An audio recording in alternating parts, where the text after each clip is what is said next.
আজ আমরা বন্ধুদের অনুরোধে কিছু স্টক নিয়ে আলোচনা করব।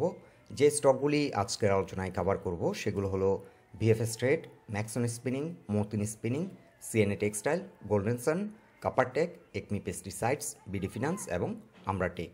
আলোচনাটির শুরুতেই সবাইকে রিকোয়েস্ট করব ডিসক্লেমার অংশটি আপনারা ভালো করে পড়ে নেবেন। পুঁজিবাজার ঝুঁকিপূর্ণ। আপনার কোনো পার্সোনাল বাই এবং সেলের কারণে আপনি যদি ক্ষতিগ্রস্ত হয়ে থাকেন সে দায় স্টক অবজার্ভার বহন করবে না। শুরুতেই উইকলি চার্টে তুলে ধরছি ভিএফএস ট্রেড ডাইং লিমিটেডের অবস্থান। ভিএফএস লাস্ট ট্রেডিং সেশনে 18.7-এ ক্লোজ হলো এবং দিন শেষে সেলার লেস অবস্থানে ছিল। দীর্ঘদিন ধরে ভিএফএস ফ্লোরে আটকে ছিল 22 টাকা প্রাইস পয়েন্টে, আর ফ্লোর উঠিয়ে নেওয়ার পর স্টকটি আপ টু 14 টাকা পর্যন্ত নেমে আসে এবং এখানে একটি সাপোর্ট ছিল 14.2-তে। এই সাপোর্ট পয়েন্টটিতে ইমিডিয়েটলি কামব্যাক করে এবং বর্তমানে সামনের দিকে এগিয়ে যাচ্ছে। 2019 সালের ফেব্রুয়ারিতে ভিএফএসের অল টাইম হাই ছিল 56 এবং এই পয়েন্ট থেকে বড় ধরনের পতনের শিকার হয় এবং বর্তমানে একুমুলেশন ফেজে রয়েছে। স্টকটি এন্ট্রি নেওয়ার জন্য বর্তমানে সুইটেবল অবস্থানে রয়েছে এবং ভিএফএসের জন্য আমরা ফার্স্ট টার্গেট সেট করছি 30.3। এখানে ফিবোনাচি রিট্রেসমেন্ট চার্টে 38%-এর রিকভারি সাইকেল।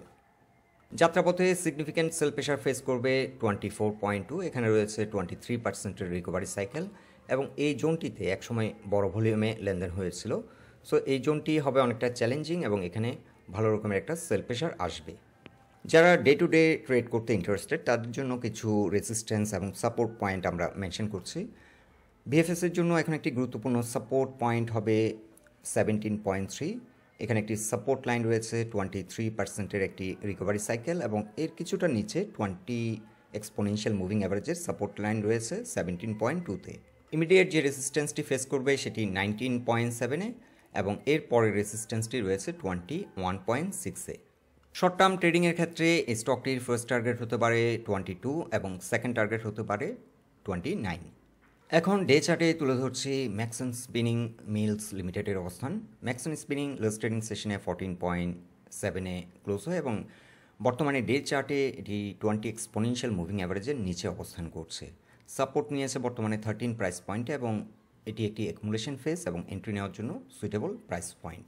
দীর্ঘদিন ধরে 22 টাকা প্রাইস পয়েন্টে এটি ফ্লোরে আটকে ছিল এবং ফ্লোর উঠিয়ে নেওয়ার পর আবারও কিন্তু বড় একটি পতন হলো এবং এই স্টকটিতে নতুন করে যদি আমরা এন্ট্রি নিয়ে থাকি তাহলে আমরা 22 টাকা আমরা আপাতত টার্গেট সেট করতে পারি। এই জোনটিতে এসে ভালো রকমের একটা সেল প্রেশার ফেস করবে। যাত্রাপথে একটি রেজিস্ট্যান্স ফেস করবে 17.3-তে। আর যারা হাই প্রাইস পয়েন্টে এই স্টকটি কিনে আটকে আছেন বর্তমানে চাইলে অ্যাভারেজ ডাউন করে নিতে পারেন। বর্তমানে এন্ট্রি নেওয়ার জন্য সুইটেবল পজিশনে রয়েছে। ম্যাক্সনের ক্ষেত্রে আমরা ফার্স্ট টার্গেট সেট করছি 22 এবং সেকেন্ড টার্গেট 31। আর ম্যাক্সনের এখন কি সাপোর্ট লাইন হবে 13। এখন ডে চার্টে তুলে ধরছি মতিন স্পিনিং মিলস লিমিটেডের অবস্থান। মতিন লাস্ট ট্রেডিং সেশনে 53.1-এ ক্লোজ করলো এবং এটি সাপোর্ট নিয়েছিল 44.6-এ এবং প্রায় 38%-এর মতো রিকভারি দিয়েছিল।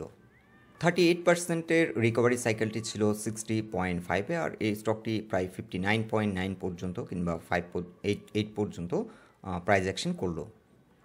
বর্তমানে একটি রেজিস্ট্যান্স হলো 54.4 এবং এই সাপোর্ট পয়েন্ট এই রেজিস্ট্যান্স পয়েন্টের উপর যদি ঘুরে দাঁড়াতে সক্ষম হয় তাহলে এই স্টকটির গন্তব্য হতে পারে 65। এখানে রয়েছে 50% রিকভারি সাইকেল ফিবোনাচি রিট্রেসমেন্ট চার্টে। মতিনের জন্য ফার্স্ট টার্গেট আমরা সেট করছি 65 এবং সেকেন্ড টার্গেট হতে পারে 77 থেকে 86। মতিন স্পিনিং আবারও ভালো প্রাইস অ্যাকশন হতে পারে এটি যদি ডে চার্টে 20 এক্সপোনেনশিয়াল মুভিং অ্যাভারেজের উপর ঘুরে দাঁড়াতে সক্ষম হয়। 55.2-র উপর যদি ঘুরে দাঁড়াতে সক্ষম হয় তাহলে এখান থেকে ভালো প্রাইস অ্যাকশন শুরু করবে। এখন উইকলি চার্টে তুলে ধরছি সিএনএ টেক্সটাইলস লিমিটেডের অবস্থান। সিএনএ টেক্সটাইল লাস্ট ট্রেডিং সেশনে 9 টাকা প্রাইস পয়েন্টে ক্লোজ হয় এবং বর্তমানে উইকলি চার্টে 200 এক্সপোনেনশিয়াল মুভিং অ্যাভারেজের উপরে রয়েছে। 200 এক্সপোনেনশিয়াল মুভিং অ্যাভারেজের যে সাপোর্ট লাইনটি এটি একটি গুরুত্বপূর্ণ সাপোর্ট লাইন। বর্তমানে স্টকটির জন্য 8.5 হচ্ছে একটি গুরুত্বপূর্ণ সাপোর্ট পয়েন্ট। সো এই পয়েন্টটিতে চাইলে এন্ট্রি নেওয়া যেতে পারে এবং স্টকটির ক্ষেত্রে আমরা ফার্স্ট টার্গেট সেট করব 12 টাকা। যাত্রাপথে যে রেজিস্ট্যান্সটি ফেস করবে সেটি 10 টাকা 30 পয়সা। এখানে দীর্ঘদিন ধরে ফ্লোরে আটকে ছিল এবং এই পয়েন্টটিতে বেশ কিছু ভলিউমে ট্রেড আমরা লক্ষ্য করছি, ভলিউম বার এখানে ক্রিয়েট হয়েছে। সো এই পয়েন্টটিতে এক সময় ভালো ভলিউমে লেনদেন হয়েছিল 10 টাকা 30 পয়সা প্রাইস পয়েন্টে।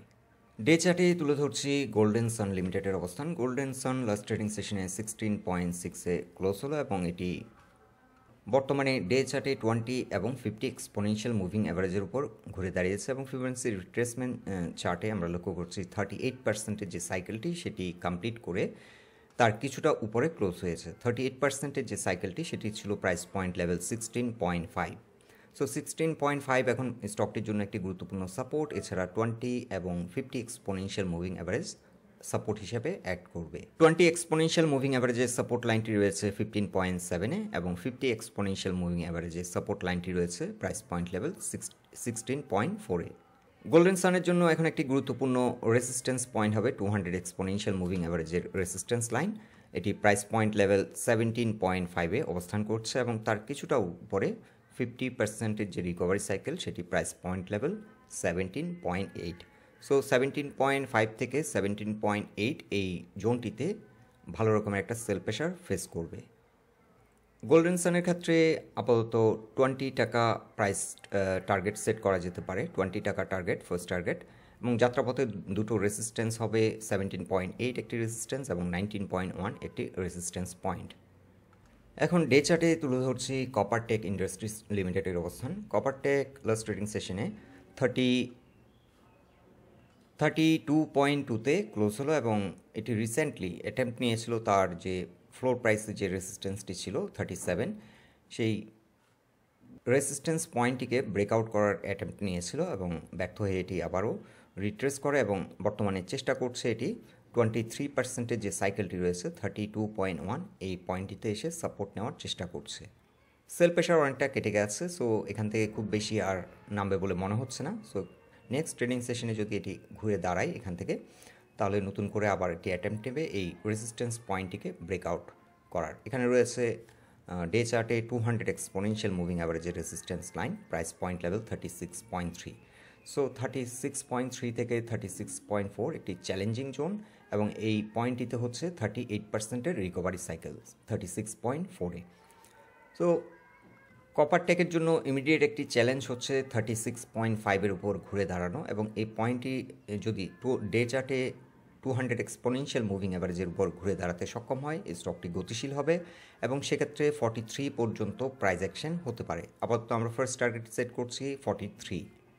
যাত্রাপথে দুটো রেসিস্ট্যান্স, একটি হচ্ছে 36.4 একটি রেসিস্ট্যান্স এবং 39.8-এ আরেকটি রেসিস্ট্যান্স পয়েন্ট। আর বর্তমানে একটি গুরুত্বপূর্ণ সাপোর্ট হচ্ছে 32.1, এখানে 23%-এর রিট্রেসমেন্ট সাইকেল এবং এটি বর্তমানে সাপোর্ট হিসেবে অ্যাক্ট করবে। এছাড়া প্রাইস পয়েন্ট লেভেলে আমরা লক্ষ্য করছি 31.5 পর্যন্ত সাপোর্ট রয়েছে স্টকটির ক্ষেত্রে। ডে চার্টে তুলে ধরছি Acme pesticides limited. Acme last trading সেশনে 28.2-তে ক্লোজ হলো এবং ডে চার্টে এখানে রয়েছে একটি সাপোর্ট লাইন 28.3-তে 20 এক্সপোনেনশিয়াল মুভিং অ্যাভারেজের সাপোর্ট লাইন। 20 এক্সপোনেনশিয়াল মুভিং অ্যাভারেজের সাপোর্ট লাইনের কিছুটা নিচে অবস্থান করছে। আর একটি গুরুত্বপূর্ণ সাপোর্ট হবে 27.7, এখানে প্রাইস পয়েন্ট লেভেল সাপোর্ট। আর এই সাপোর্টটিকে যদি কোনো কারণে রেসপেক্ট না করে তাহলে স্টকটি স্লো হয়ে যেতে পারে। আর নেক্সট ট্রেডিং সেশনে যদি 28.2-র উপর ঘুরে দাঁড়াতে সক্ষম হয়, যেটি 20 এক্সপোনেনশিয়াল মুভিং অ্যাভারেজের সাপোর্ট লাইন সেটি 28.3, 28.3-র উপর যদি ঘুরে দাঁড়াতে সক্ষম হয় তাহলে এখান থেকে আবারও নতুন করে প্রাইস অ্যাকশন শুরু করতে পারে। আর একমি পেস্টিসাইডের ক্ষেত্রে আমরা 33.5 আমরা আপাতত ফার্স্ট টার্গেট সেট করতে পারি এবং সেকেন্ড টার্গেট হবে 38।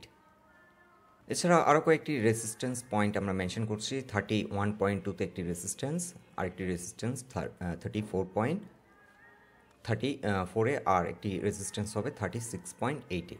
আপাতত আমরা ফার্স্ট টার্গেট সেট করতে পারি 36। যাত্রাপথে এই দুটো রেসিস্ট্যান্স আমরা মেনশন করছি, এই পয়েন্টগুলোতে এসে হয়তো সেল প্রেশার ফেস করতে পারে। বিশেষ করে 34 হবে একটি চ্যালেঞ্জিং, এখানে রয়েছে 200 এক্সপোনেনশিয়াল মুভিং অ্যাভারেজের resistance line. So in short, একমির জন্য এখন বর্তমানে যেটি কি সাপোর্ট লাইন সেটি হচ্ছে 27.6 এবং এই সাপোর্ট লাইনটিকে যদি কোনো কারণে রেসপেক্ট না করে স্টকটি স্লো হয়ে যেতে পারে এবং ফার্দার রিট্রেস করতে পারে। আর স্টকটি যদি 28.3 এর উপর ঘুরে দাঁড়াতে সক্ষম হয় এখান থেকে আবারও নতুন করে প্রাইস অ্যাকশন শুরু করবে এবং আপ টু 33 পর্যন্ত আমরা ফার্স্ট টার্গেট সেট করতে পারি এবং সেকেন্ড টার্গেট সেট করতে পারি 36.8 থেকে 40। এখন ডে চার্টে তুলে ধরছি Bangladesh finance and investment company limited. BD finance last trading সেশনে 27.8-এ ক্লোজ হলো এবং একটি সাইকেল কমপ্লিট করলো, 23%-এর যে রিকভারি সাইকেল সেটি কমপ্লিট করলো।